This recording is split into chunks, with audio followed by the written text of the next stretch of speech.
Welcome to Talk to Brazil with Tom Reaoch, the business connector to business in Brazil. Business podcast. You can see him smiling on the screen. We explore together our nation's journeys in business, culture, and politics, and also podcasting as we strive to find our rightful place in the global. Thanks for listening to Tom Reaoch on Talk to Brazil, the business connector to Brazil. He has spent his whole life there, an American known in Brazil as the king of multicultural communication and networking, with a wealth of experience in market development and product management across diverse businesses.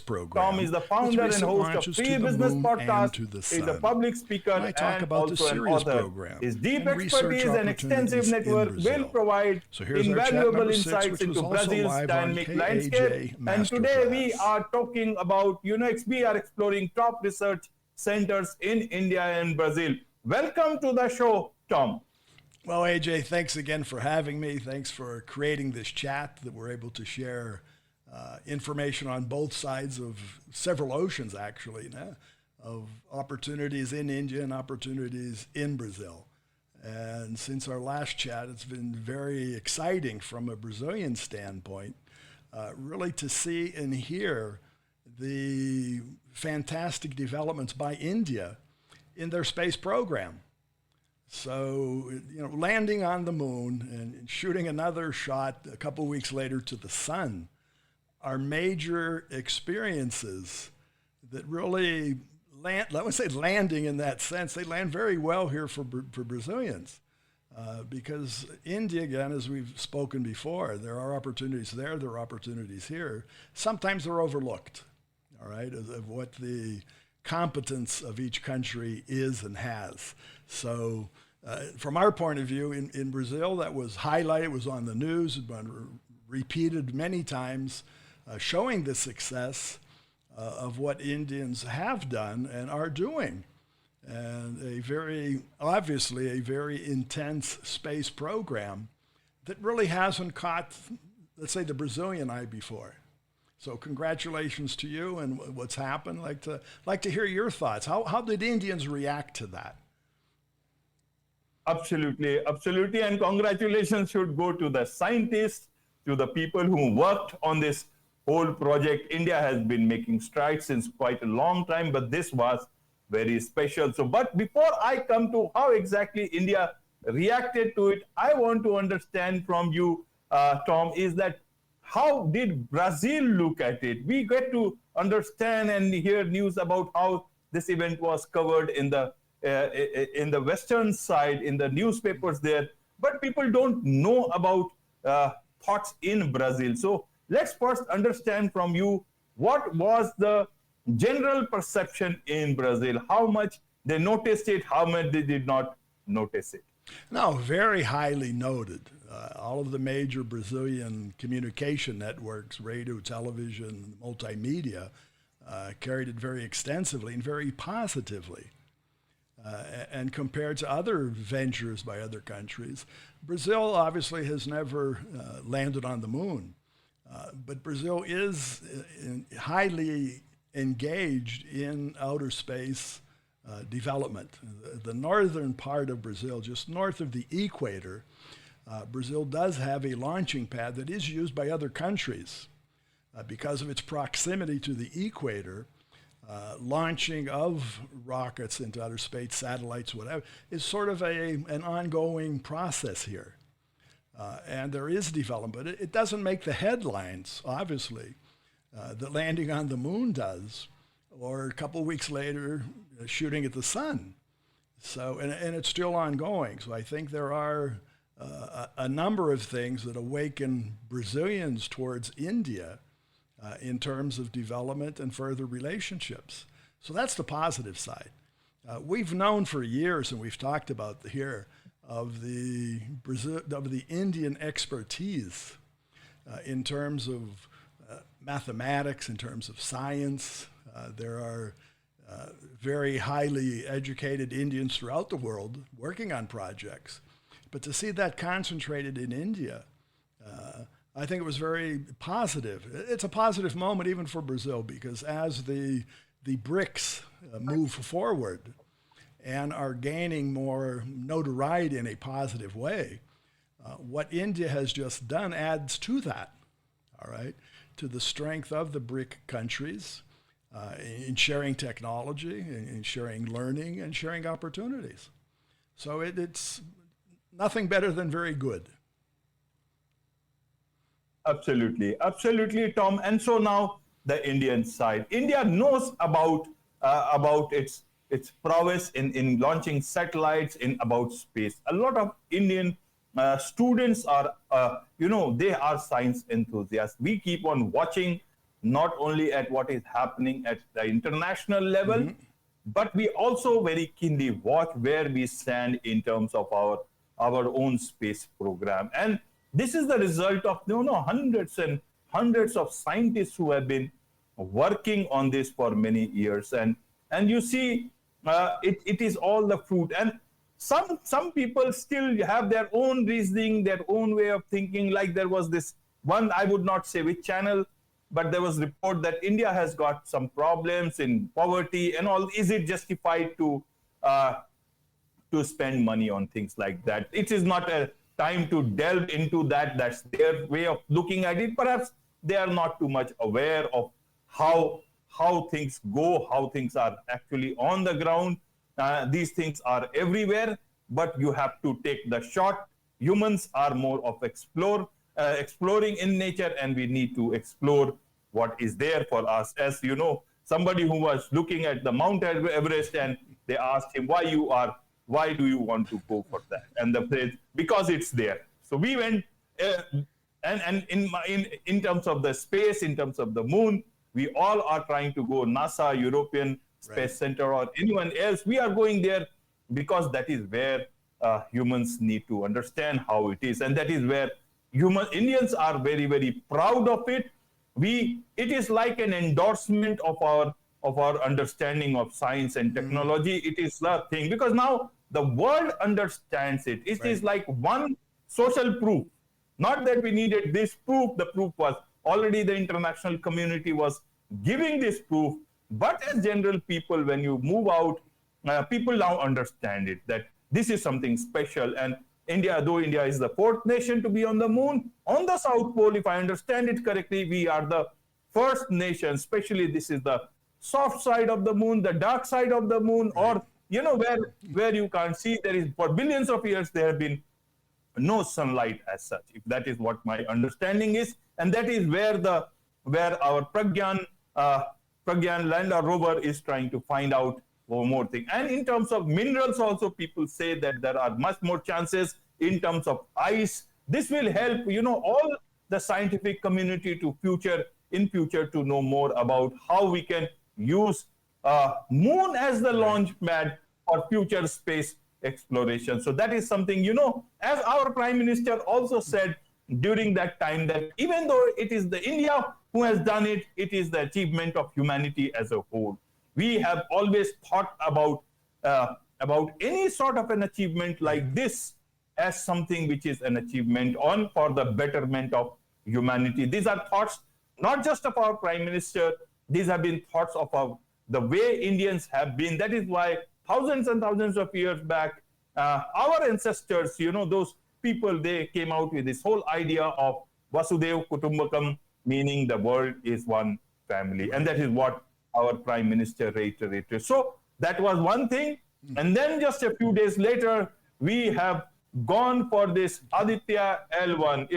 It wants to understand, and that is where the objective is, to understand the solar upper atmospheric. So we have got the sun, we have got the moon. We are trying to, as they say, reach for the moon. We have tried that. Reach for the stars. Sun is our reach for the stars. And as I said, it is not just about India. It is also about the world.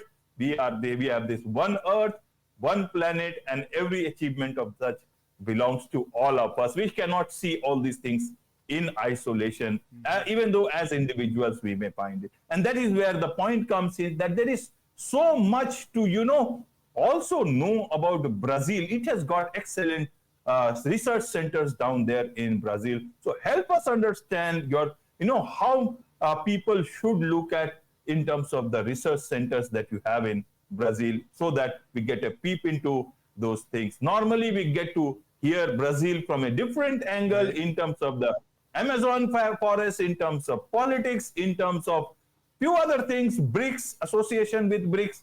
But in terms of research center, I guess this will be a much more different sort of an insight into what's happening in Brazil. Well, I want to go back to compare again India and Brazil on two factors, and back to the moonshot and the sunshot from India. And part of what you mentioned, that people say, why do it? Why not spend that money somewhere else? But we have also seen from other Everest being climbed, and people are still climbing Mount Everest, but there is always something more to learn. Knowledge is not finite, and development and research is not finite. It's not once that you have reached the moon, it's over.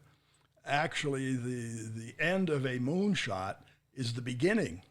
It's not the end. And for us as mere persons living on this one world, we understand that there are so many developments that come from advanced research and advanced actions like the moonshot, now the sunshot. So it's not the end of the lines. Well, they've done it and it's forgotten. No, there's so much more information is going to come from that.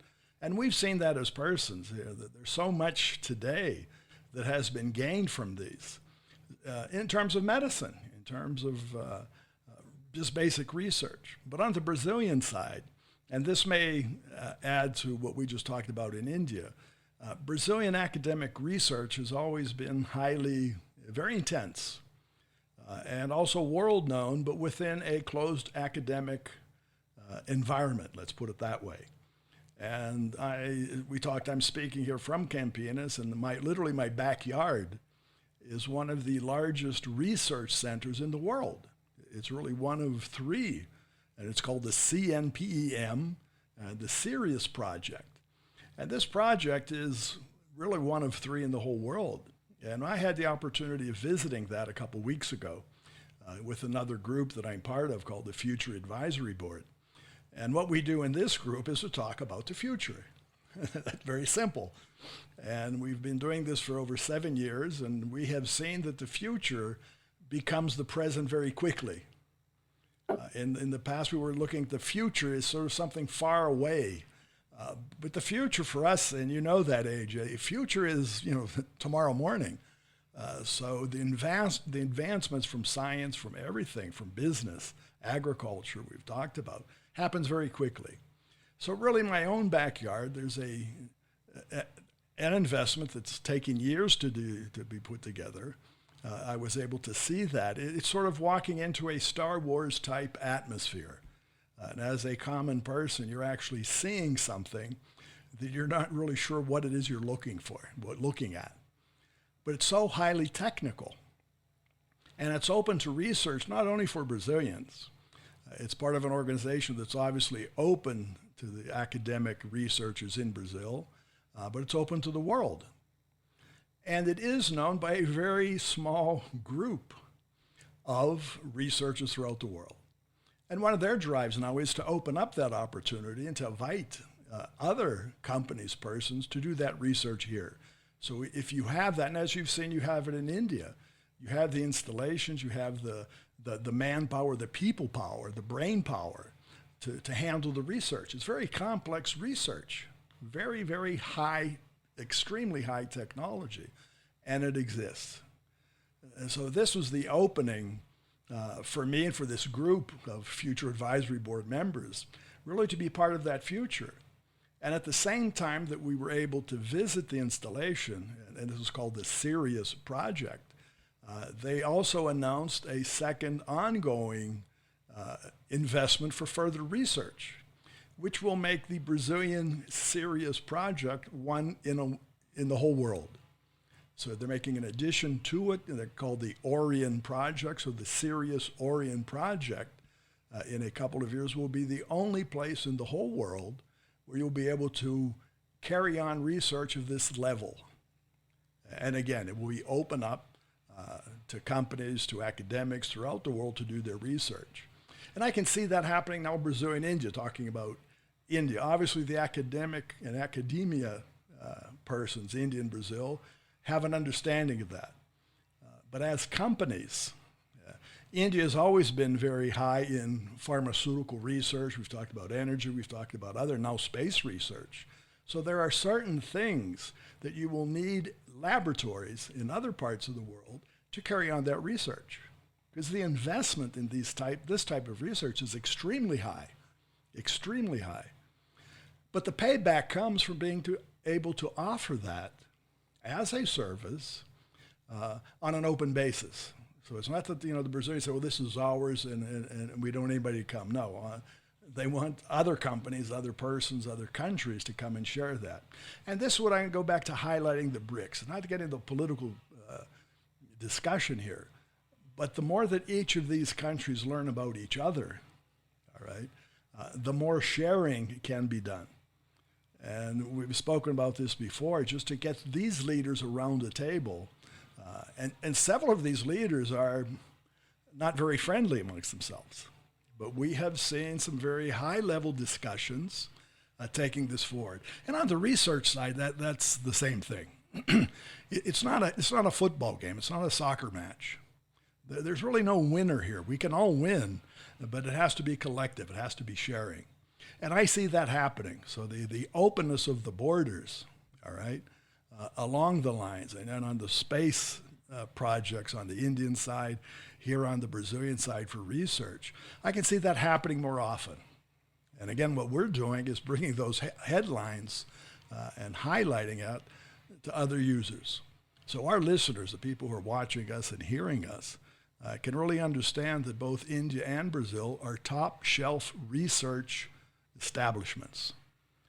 There is a lot to be done, there's a lot to be learned, and still a lot to do here. So I think that's the plus side of what we've just seen these last 2 weeks.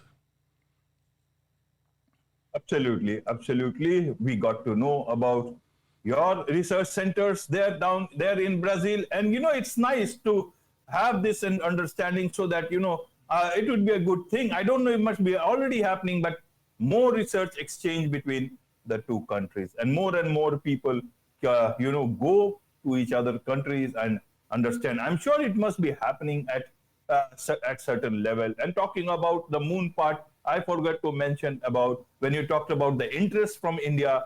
I guess this was one of the most watched events in terms of people watching it on YouTube. 8 million people watching it live at the. So if I understand, that was the biggest, highest number of people watching any YouTube event at one particular time. That will have to. But this is, if I understand, this is what I read, and that is what I read correctly. So maybe these records will keep on breaking, but I guess this actually shows the level of interest. Though we are a country of, huge number of people, more and more people will continue to understand it. And, I was one of them watching it, and I can understand that this is just the beginning of so much of research.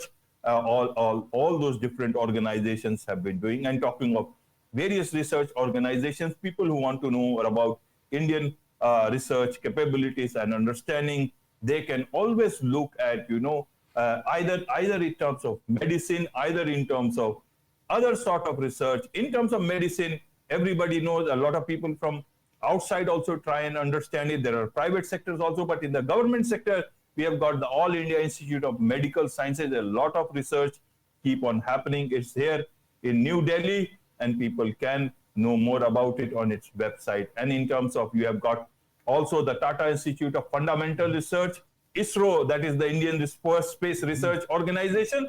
Look at these places. These will give you a lot of information. In terms of statistics, we have got the Indian Statistical Institute.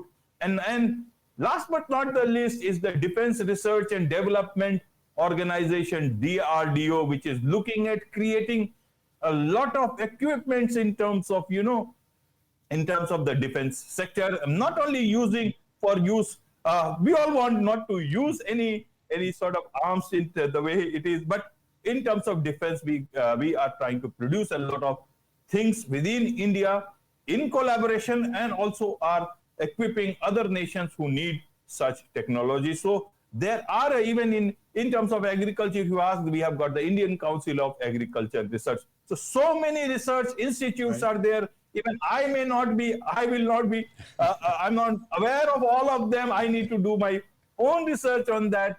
But just type in, just look at least these institutes which are centers of excellence, which will give you a lot of knowledge in whatever you are doing, and you will come to know that this is how people are putting up so much of efforts in the background, Right. and we are only seeing it what is happening outside.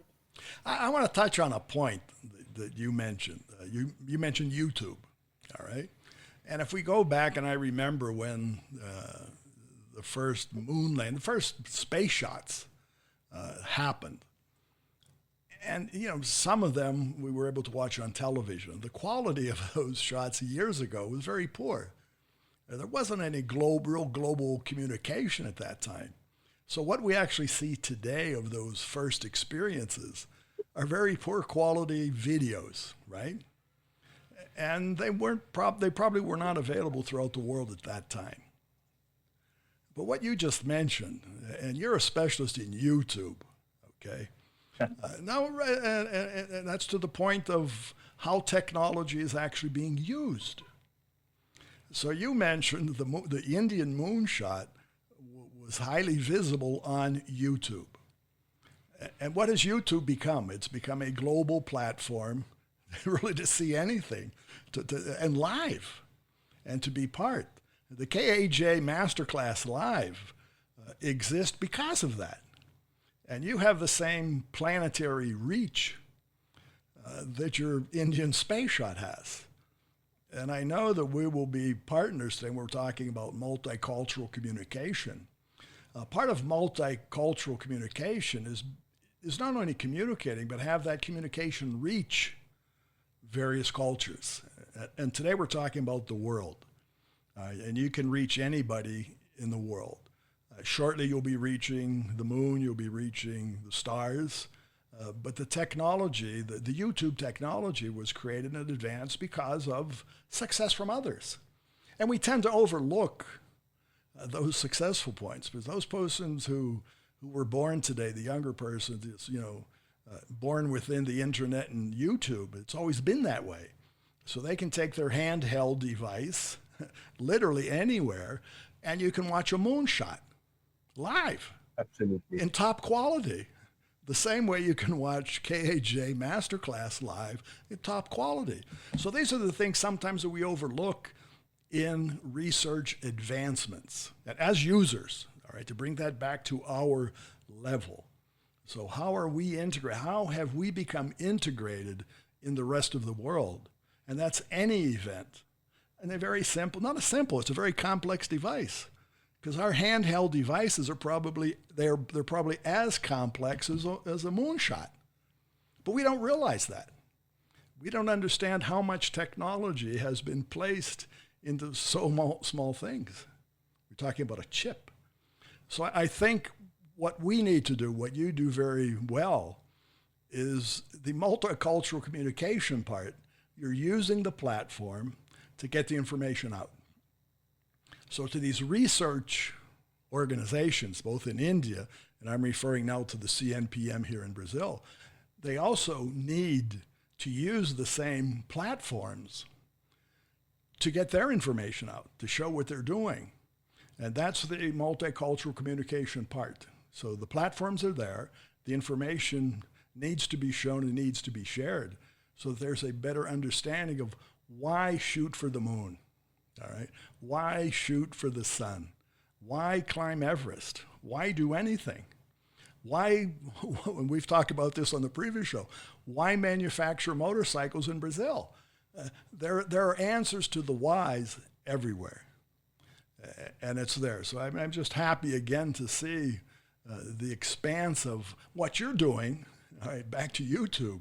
We overlook the simple, complex things in life. Absolutely, absolutely. And talking of whys, this why is a very, very special word. It can it can ask questions, it can raise questions. And this is why when you start asking questions, this becomes part of your curiosity. And curiosity is what humans are all about. And curiosity, sometimes, it can kill a cat, but for the human race, it is the only way to finding more about ourselves, more about the universe. And in the long run, this might be the only way when we can become a multi-planetary species and exist for a long, long time in this vast expanse of the stars. With this, it's a wrap on this very special edition of the KJ Masterclass Live. Thank you so much for joining us.